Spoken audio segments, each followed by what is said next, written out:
আসসালামু আলাইকুম ভিউয়ার্স।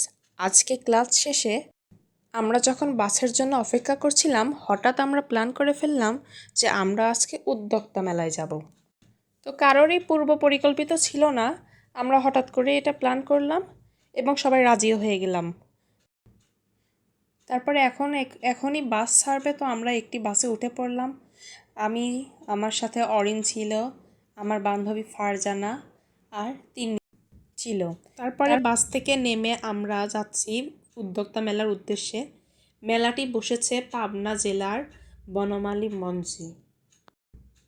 জায়গাটি খুবই ছোট, কিন্তু ক্ষুদ্র পরিসরে একটা মেলায় যা থাকা উচিত সবই আনা হয়েছে। এখানে জামা, জুতা, চুড়িমালা, বিভিন্ন গাছপালা থেকে শুরু করে ঘর সাজানোর প্রতিটা জিনিসই পাওয়া যাচ্ছে। তো আমি ঘুরে ঘুরে মেলাটি দেখছিলাম। বাচ্চাদের অনেক খেলনাও আছে এখানে। আর এই যে আমার বান্ধবীগুলা হুমড়ি খেয়ে পড়েছে এই চুড়িমালার দোকানে।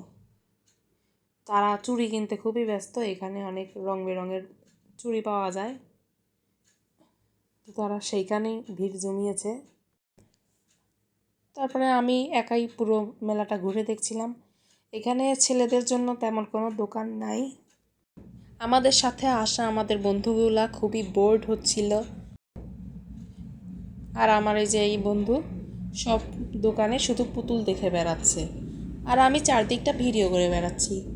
তারপরে মনে হলো যে এত কষ্ট করে মেলায় যখন এসেছি, আমারও একটু মেলাটা উপভোগ করা উচিত। তাই আমিও একটি স্টলে গেলাম এবং এখানে এই যে ফুলের গাজরা ভেবে এইগুলো হাতে নিয়ে নিয়ে আমি ঢং করছিলাম। পরে দোকানদার বলল যে এগুলো হাতে লাগায় না, এগুলো মাথায় লাগায়। তারপরে আমি চলে গেলাম স্টিকারের দোকানে। এইখানে আমার এই স্টিকারটা ভালো লাগলো, এটা আমার জীবনের সাথে মিলে গেল। আজ এই পর্যন্তই, আবার দেখা হবে নেক্সট ভিডিওতে।